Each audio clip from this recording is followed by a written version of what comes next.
Welcome to the Published Author Podcast, where we help entrepreneurs learn how to write a book and leverage it to grow their business and make an impact. I'm your host, Josh Steimle. Welcome to the Published Author Podcast, where we help entrepreneurs learn how to write a book and leverage it to grow their business and make an impact. I'm your host, Josh Steimle, and today our host is Kiri Masters. Kiri is the founder and CEO of Bobsled Marketing, a digital agency that helps established consumer brands grow their Amazon sales channel.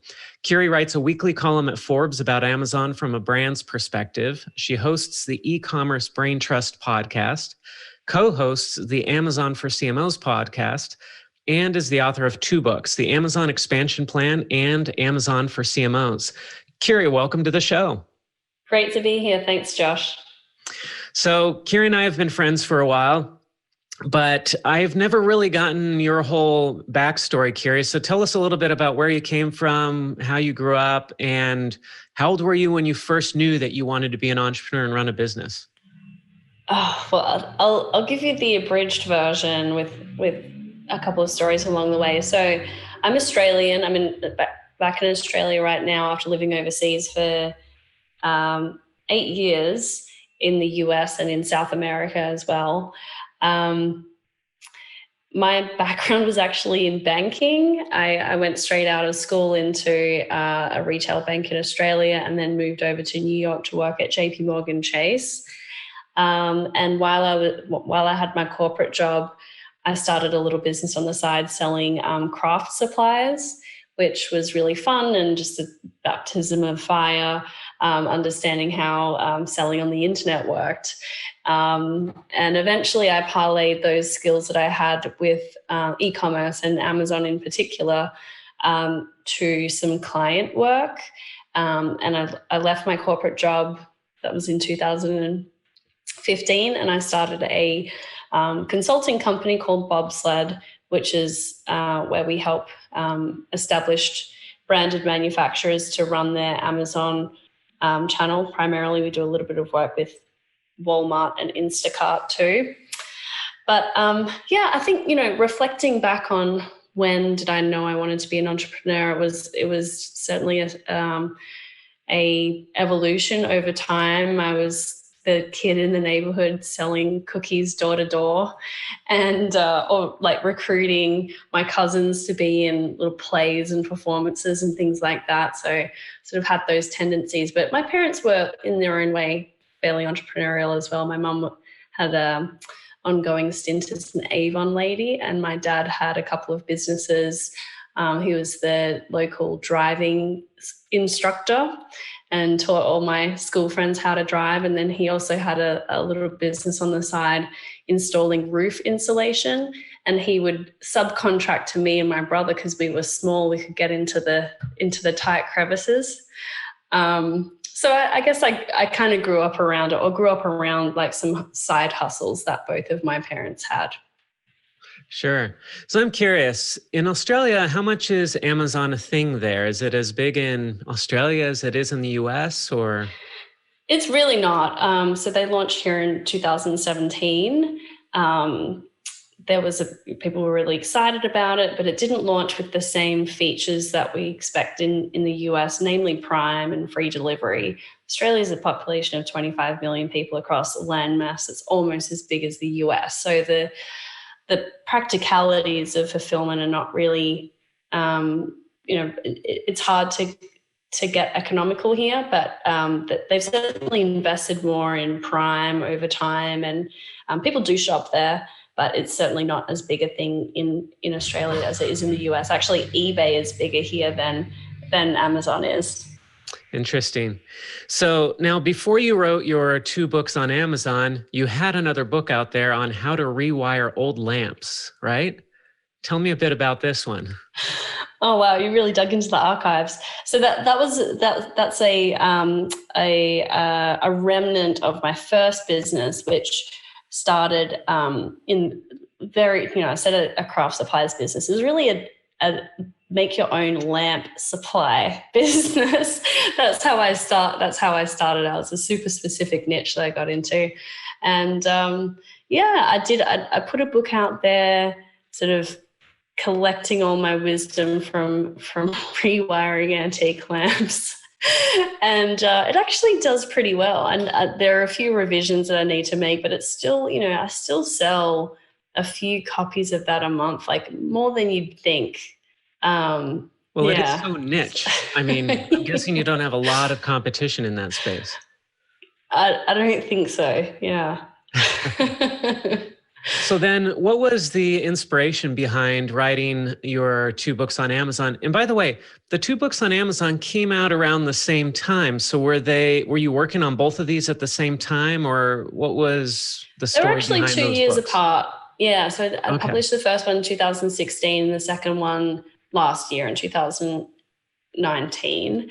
But the first book, I went back and I did a rewrite a year or 2 later, just because like the content is outdated so quickly. And there were some things where it was, that's just not a strategy anymore, or that program doesn't exist anymore. And that's one of the challenging things about my subject area, is how quickly things change and your content can be redundant really quickly, which can be good because then you need to put some follow-up content out there and people are likely to read it because they need to stay up to date. But then there's a decision to make for me, which is, do I go back and update that book that's been out there for a few years, or do I just sort of write a new one and keep going in that direction? Gotcha. Sure. When I looked on Amazon, it showed me the rewrite date, I think. So that's why I was seeing 2019 for both books. So, but that's a good little tip for our listeners, that sometimes you do want to rewrite the book and you can rewrite it and re-release it, and that's okay. And especially when you're dealing with technology in a company like Amazon that is changing things so frequently, this is probably something you're going to have to do again in the future, right? Yeah, exactly. Yeah, that's a good question for people to think about. What are they going to do when their content's out of date? Are you going to address it, or are you going to move on? Yeah, I'm working on a book on LinkedIn right now. And this is one of the problems, is that I finish the book and then I realize, well, now I got to go and update a bunch of stuff before I publish it. And then I update it and then things change again. And I'm like, at what point do I just pull the trigger and release it, even though LinkedIn keeps updating things? So tell us a bit more then about the first book. Where did the idea come from? And at what point did you pull the trigger and say, I've got to do this. I've got to write a book. This is going to be important for my business. I'm trying to go back in my time capsule and pull together exactly, who I was and what I was thinking way back in 2016. But I've always done a lot of content marketing for both of my businesses. It's what I sort of was naturally drawn to. Content marketing is free, right? But doing it really well is very time consuming, and most people don't have the time or inclination or talent to do it. So if you can carve out that time and dedicate yourself to writing or podcasting or YouTubing or whatever you want to do, then you can really set yourself out in the market. And that's what I did with both of my companies.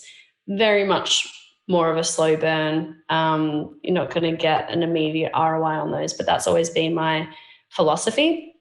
And so in 2016, I was just a year into business, still gaining credibility in this space, and putting a book out there just seemed like a really great business card to have. Like, I've written this book, and there's a good boost of credibility that comes with that. I could pass the book out at conferences and things like that.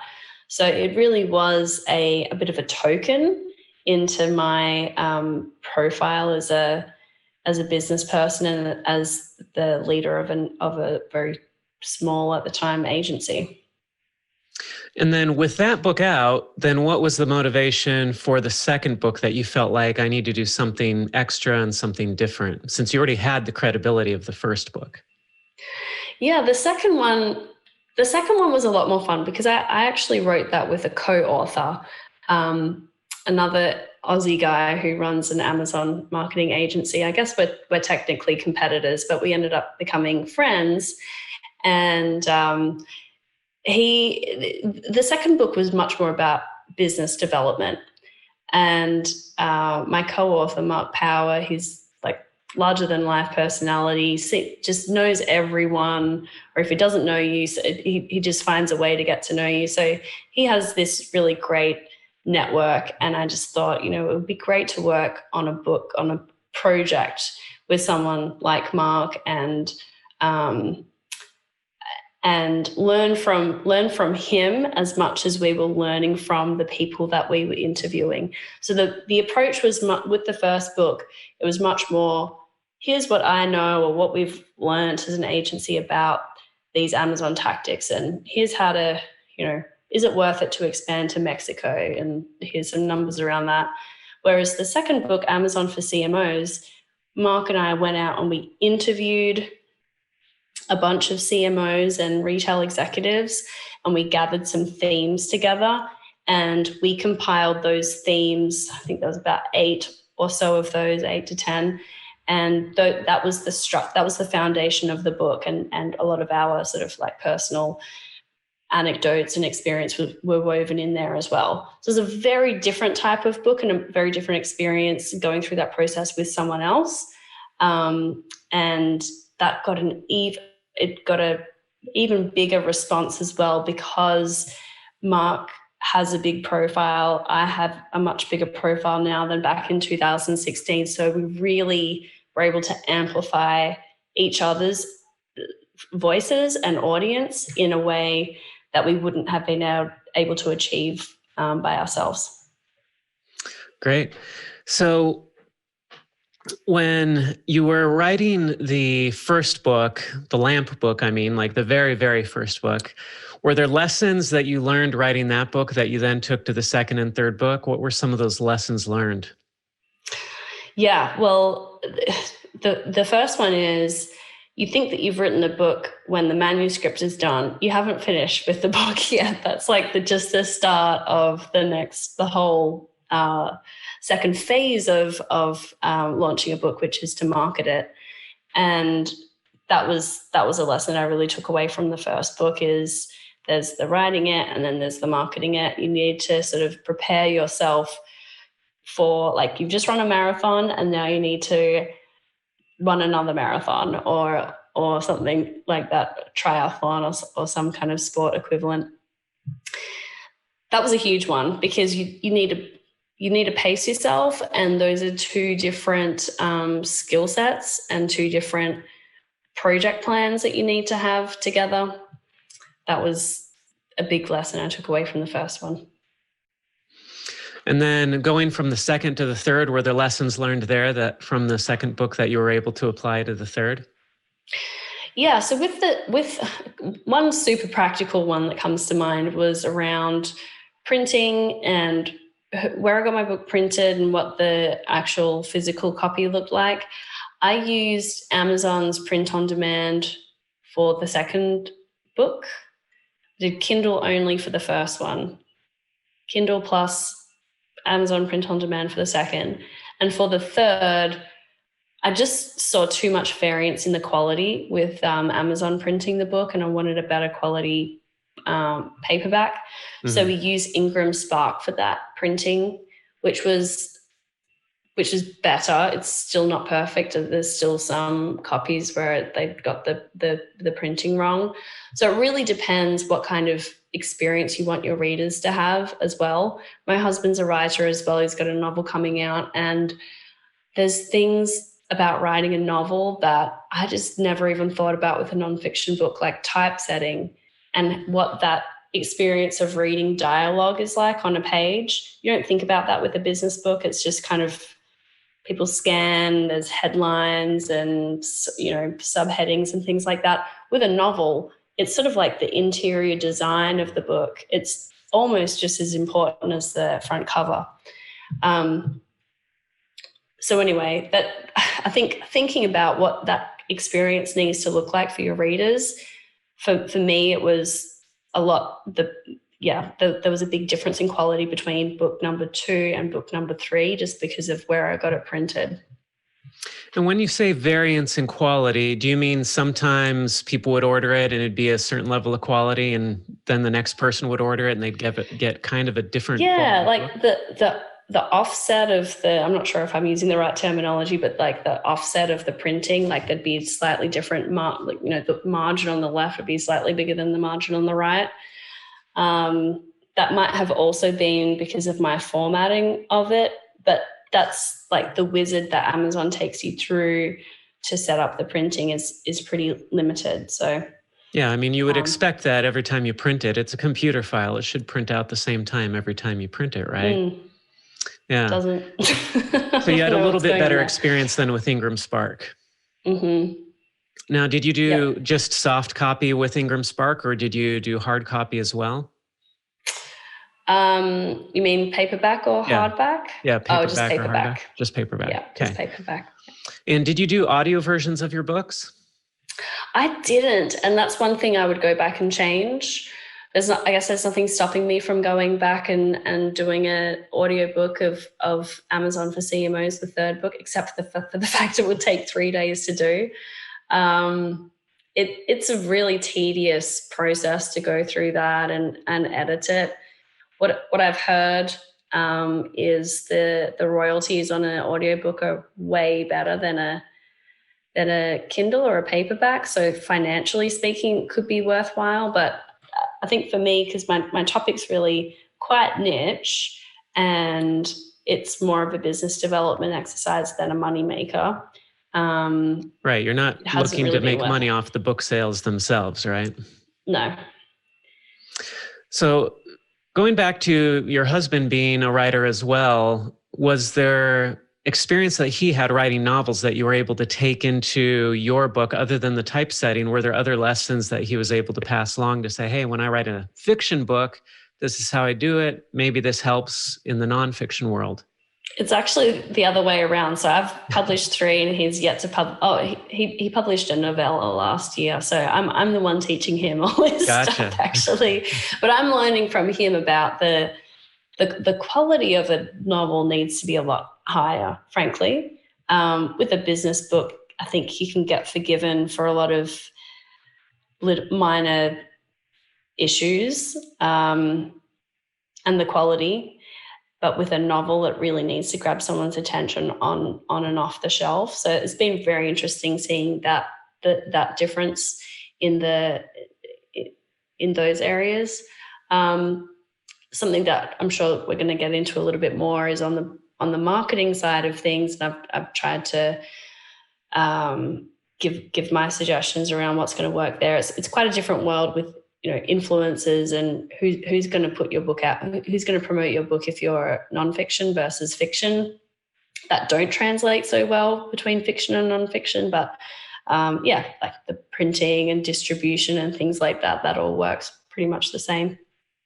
So when your first Amazon book came out, did you have much of a marketing plan put together? What was your thinking on how you would get this out there into the right hands? Yeah, it was.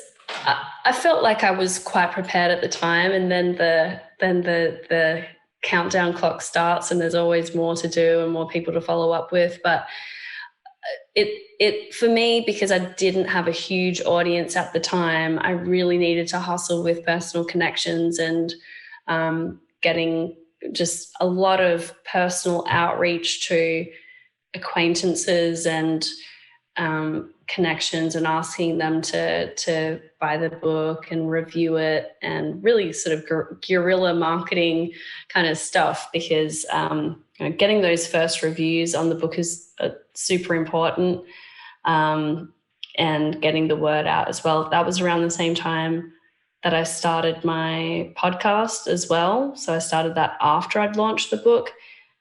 Podcast, that was something that I did with my most recent book, was do a podcast tour.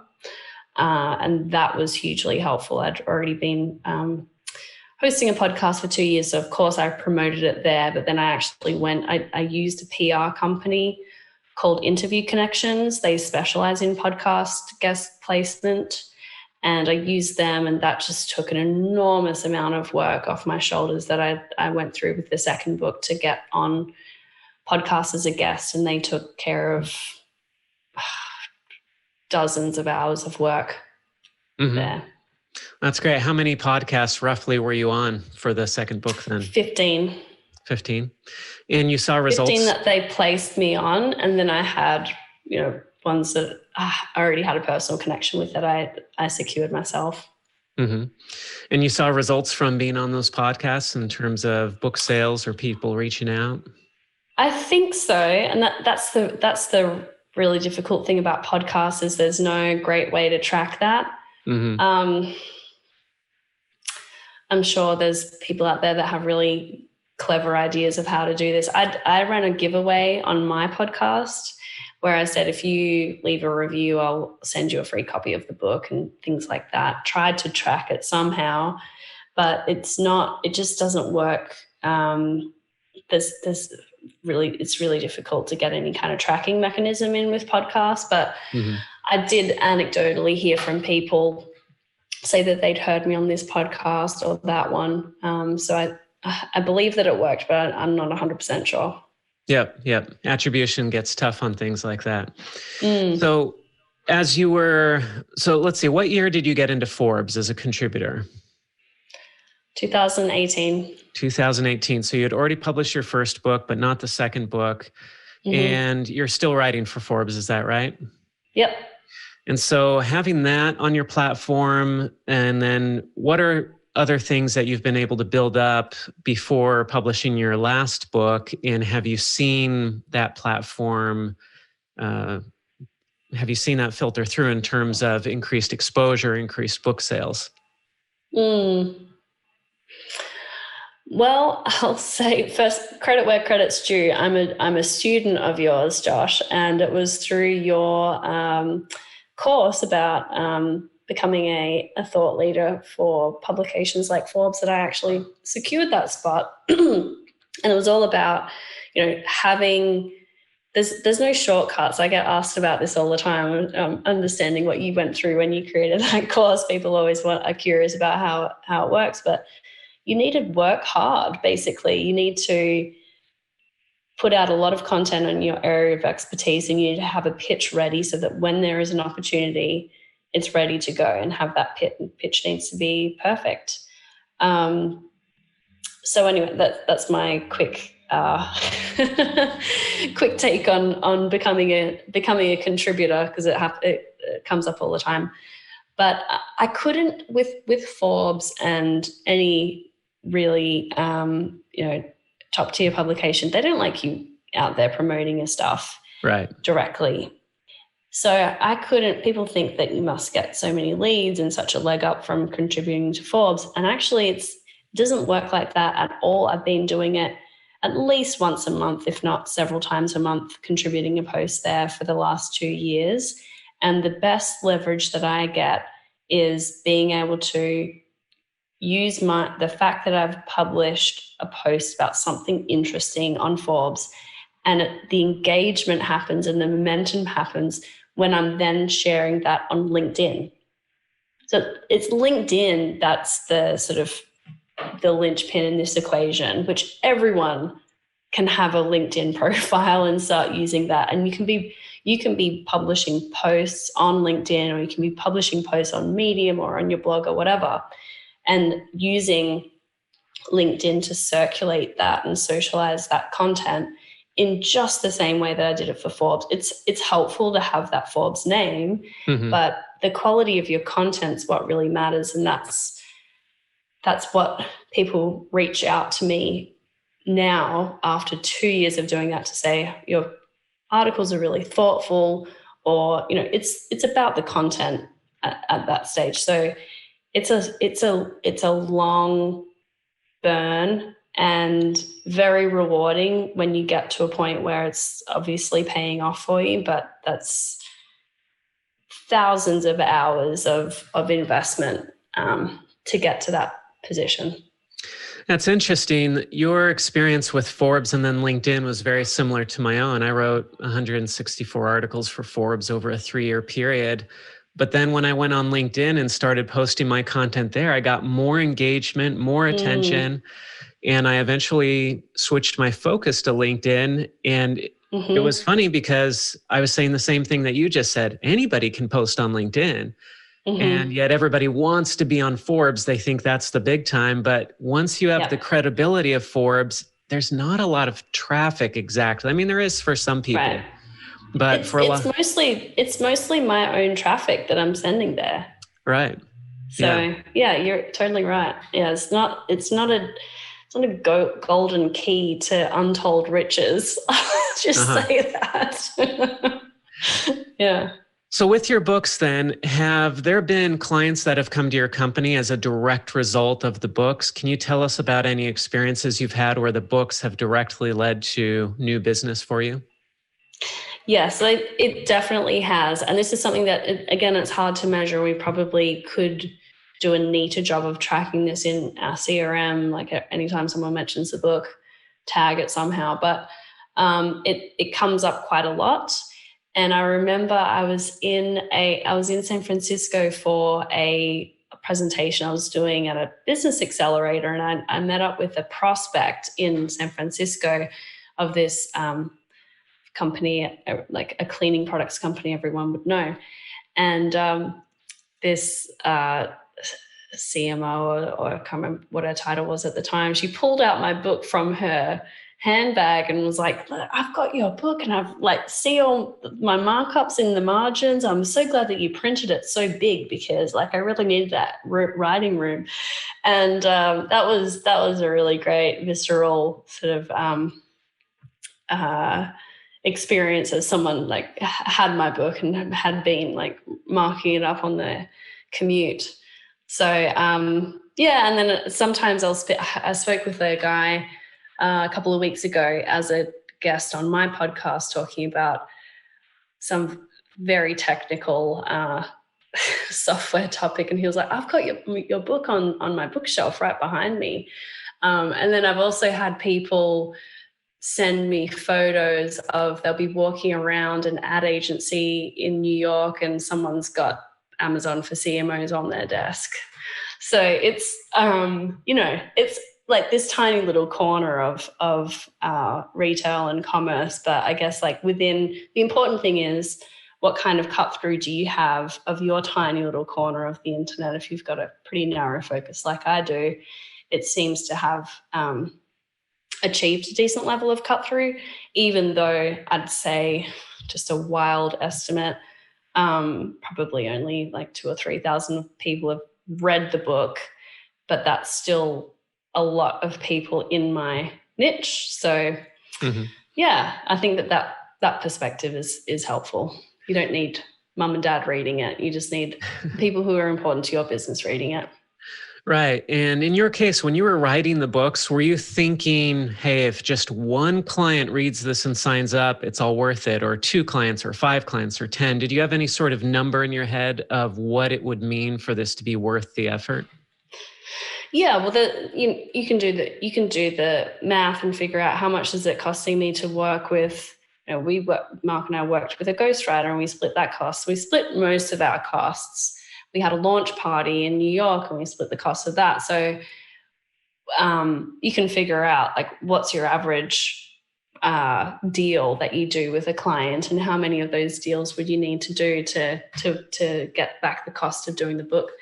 The time that you spend on the book might be a different question, but that's pretty easy math to figure out. So I'd say, just based on the number of people that would have come through the book or whose decision has been influenced by the book, it would have paid itself off several times over.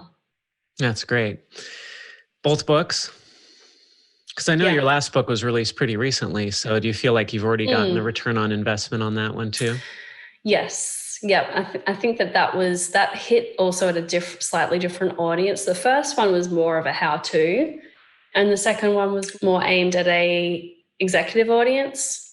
And that was a bit more, not philosophical, but a bit more, it wasn't necessarily a how-to. It was here's the questions and issues and opportunities to think about.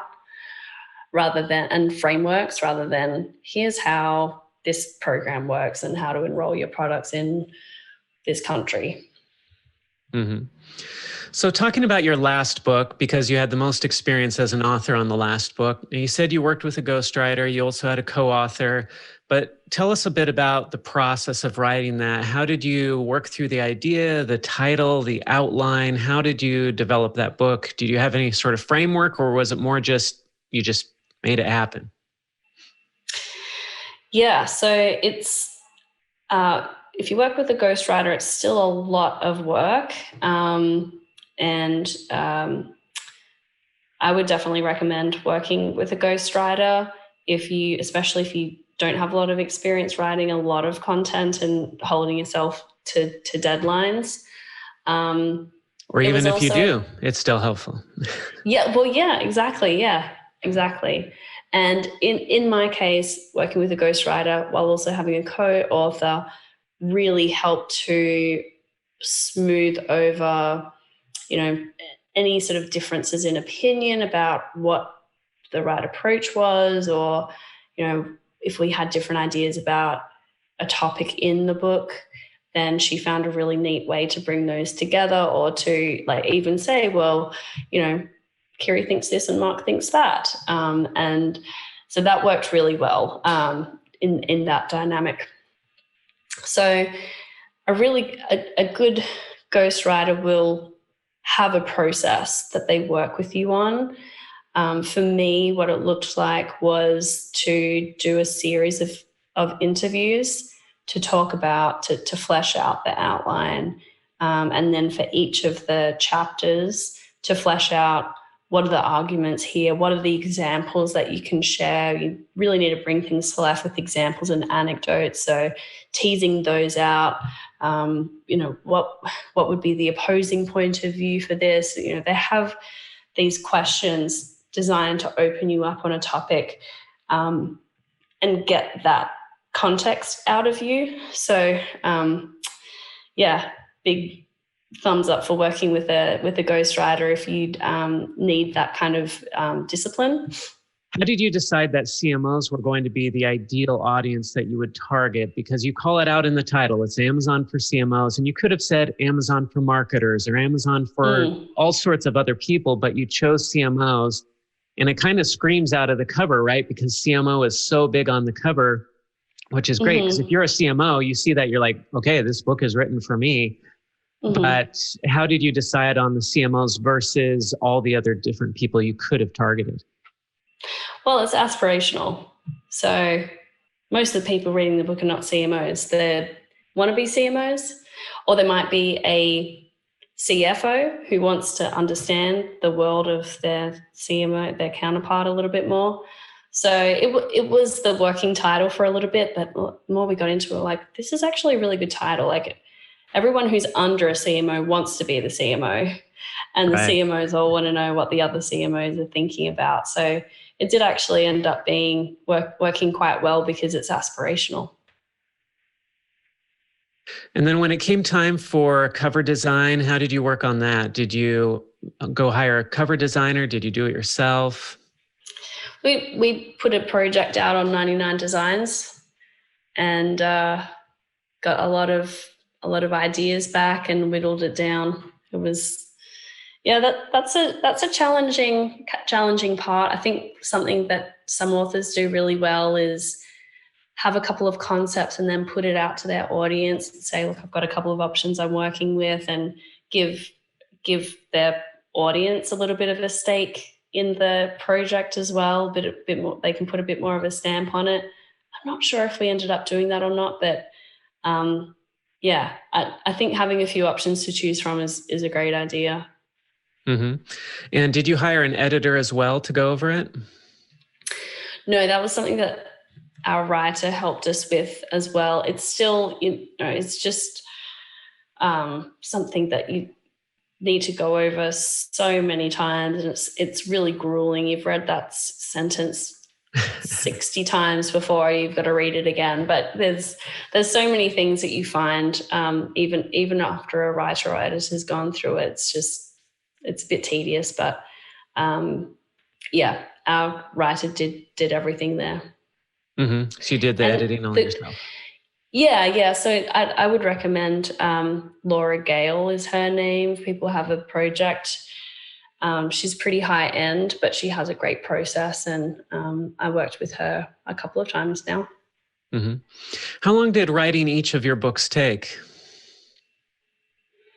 Let's see, about 3 to 4 months.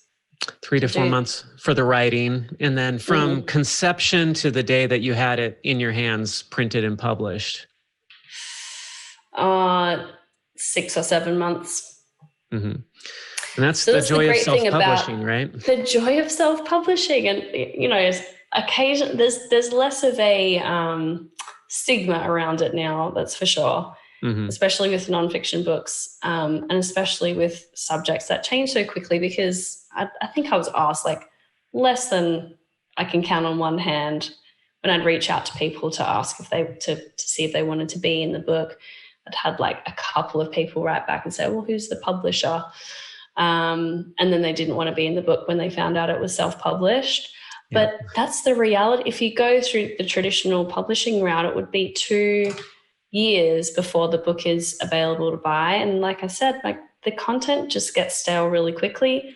I want to sort of a quick start person. I want to I have the idea, I commit to doing it. I want to just ship it and move on to the next thing. I don't want to sit around, be rereading something that I wrote 2 years ago and be out there promoting something that I wrote 2 years ago. It just doesn't, it would be a very difficult thing for me to do. So self-publishing for me works all the way. And frankly, I just don't, my area of expertise is not a mass market book. A major publisher wouldn't pick it up. Their business model requires them to be so mass interest that unless the book is about leadership or personal development or something, super broad, it's very difficult for them to make the economics work. So I've got so many arguments for self-publishing. Yeah. I'm not sure, I haven't heard a good argument for traditional publishing in a while. Yeah, I mean, unless you're an outsized personality like Richard Branson or Hillary Clinton, then self-publishing seems to be the route to go for almost everybody. Especially, publishers are looking for books that are going to sell 10,000, 20,000, 30,000 copies at a minimum. But for your business, like you said, you may have sold 3,000 copies of your book, but that's way more than you need to justify the expense. But it doesn't cover the expense for a publisher, but it does for you. Right. And so that's where self-publishing is great, because it's enabled all of us to get our books out there and get the business results that we want without having to try to convince a publisher to get on board with a scenario that really doesn't make sense for a publisher. That's right. Yeah. What their interest is financial, and our interest is thought leadership is usually not financial. Yeah. Exactly. With the sale of the book. So is there a next book that you've been thinking about writing in the future, or is this still too close to the last book where you're like, hey, I'm just happy to have this last one done? I think I've recovered. It's been a year, just 13 months since the last one launched. So I think I'm starting to get over my PTSD and think about the next one. Uh-huh. It's really grueling. I just published a blog because at Bobsled, we get my Amazon agency, we get inquiries from authors and publishers occasionally to say, oh, can you help us launch our book or my book? And the answer is no, because no one makes money on books like we just talked about. And so when we can't run a great ad campaign for a book that's, there's just no budget there. It just doesn't make any sense. But I did finally publish a blog post for all the people that ask me about marketing recommendations for launching a book. And it brought back all the memories of, what did I do and what tactics worked. And every time you go back and sort of, I'm watching my husband's progress here and the way that the system's changed.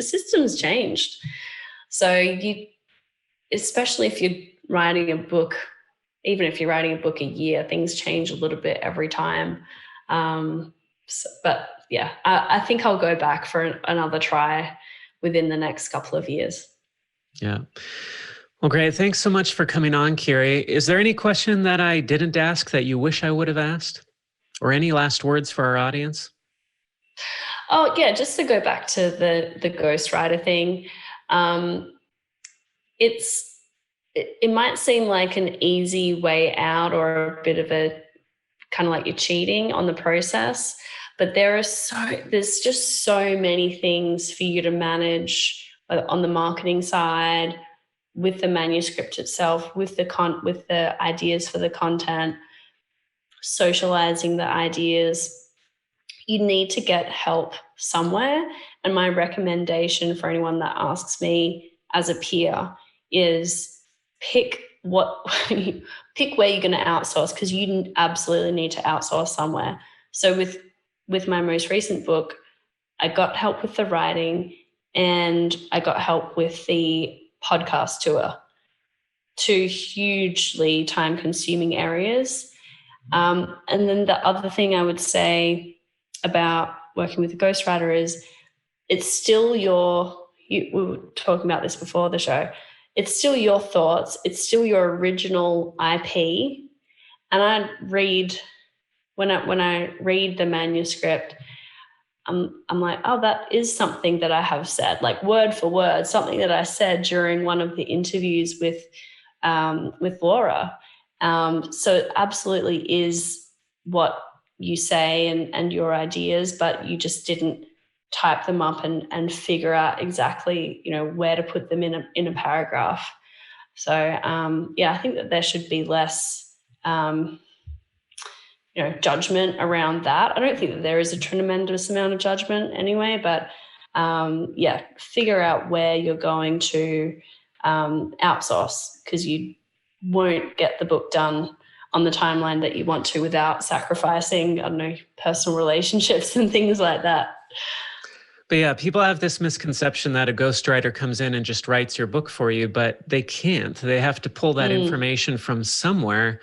And they do that through interviews or emails or all sorts of content that you've already created. But where a ghostwriter is great is that they know how to craft that into a book. They know how to organize the information. Yes. Whereas for people listening to this who might be thinking, I want to write my first book someday, you don't have the book writing experience. You might even have writing experience, but you don't have book writing experience. And that's where a ghostwriter helps out, is they know how to organize that information and present it in the right way in a book form. And that can be extremely helpful for anybody, including authors who do know how to write a book. Yeah, 100%. Yeah, I can write an article, but sitting down and writing a full chapter, explaining a concept, that's a different skill, 100%. Yeah. Well, thanks so much, Kiri, for being on with us here, especially since it's late there in Australia. And appreciate you taking your time here. Where's the best place for people to find out more about you and what you do? Yeah, so if you look me up on LinkedIn, my name's Kiri Masters, and that's where I'm most active. You can connect with me there, especially if you mention the interview, then I'll definitely accept your connection request. And then, if you're interested in the business side of things for me, the Amazon side of things, that's bobsledmarketing.com.